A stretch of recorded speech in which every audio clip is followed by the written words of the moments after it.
Pernah kepikiran nggak sih, gimana caranya kita tumbuh dari cuma satu sel jadi manusia utuh dengan triliunan sel? Atau kenapa kita bisa mewarisi ciri-ciri dari orang tua kita?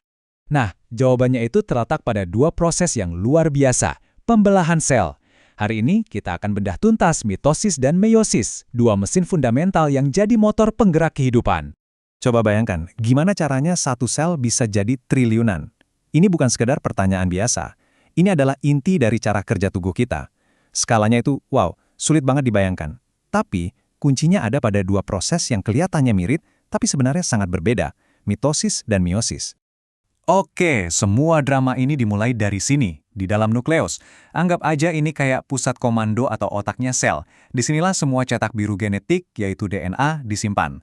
Nah, sebelum sel bisa membelah, semua materi genetik ini harus dipadatkan dulu jadi struktur yang kita kenal sebagai kromosom.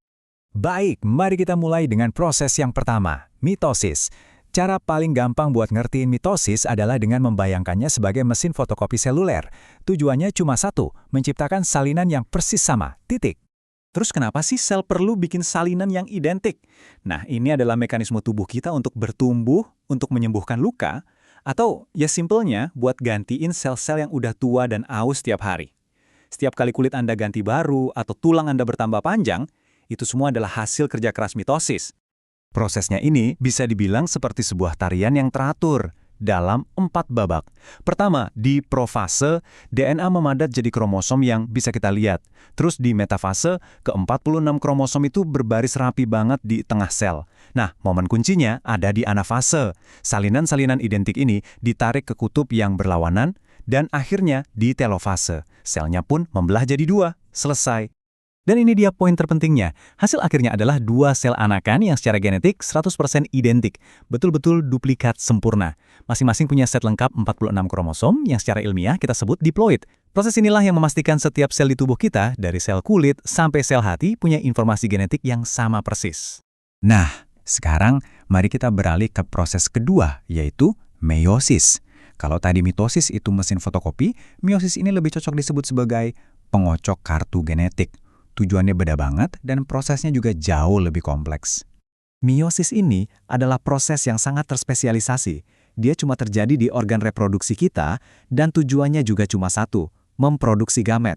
Gamet itu ya sel sperma pada pria dan sel telur pada wanita. Jadi fungsinya bukan buat pertumbuhan, tapi khusus untuk reproduksi seksual.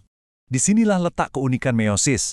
Pertama, dia ada 2 putaran pembelahan, meiosis 1 dan meiosis 2. Jadi 2 kali kerja. Dan yang kedua, ini yang paling keren, terjadi pindah silang gen.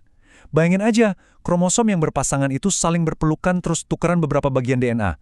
Hasilnya, kombinasi genetik yang benar-benar baru, yang belum pernah ada sebelumnya.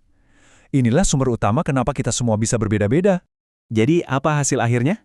Dari satu sel induk, meiosis mampu menghasilkan 4 sel anakan. Dan ingat, masing-masing sel ini unik secara genetik dan hanya punya 23 kromosom, alias setengah dari jumlah sel induk. Set kromosom yang setengah ini kita sebut haploid.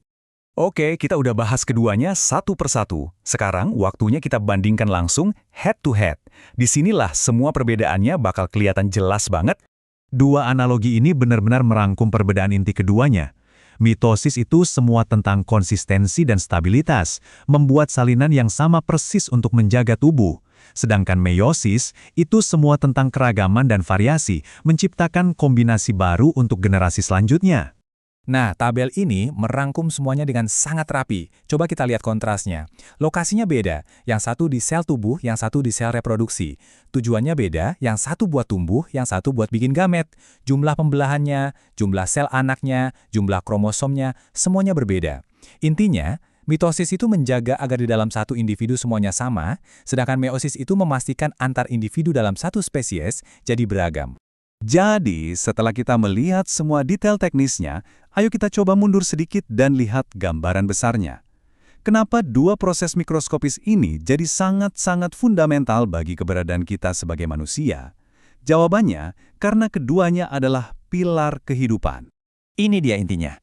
Tanpa mitosis, kita nggak akan pernah tumbuh dari bayi jadi dewasa atau bahkan sembuh dari luka goresan kecil. Dan tanpa meiosis, reproduksi seksual dan keragaman genetik yang membuat spesies kita kuat dan mampu beradaptasi itu ya nggak akan ada. Sederhananya, yang satu menjaga individu, yang satu lagi menjaga kelangsungan spesies. Dan ini membawa kita pada satu pertanyaan terakhir yang sangat penting untuk direnungkan. Apa yang terjadi kalau proses-proses yang presisi ini rusak? Sedikit saja kesalahan dalam mesin fotokopi mitosis itu bisa memicu kanker. Dan kesalahan dalam pengocokan kartu meiosis bisa menyebabkan kelainan genetik. Ini menunjukkan betapa pentingnya kesempurnaan proses ini, bukan cuma untuk kehidupan, tapi juga untuk kesehatan kita.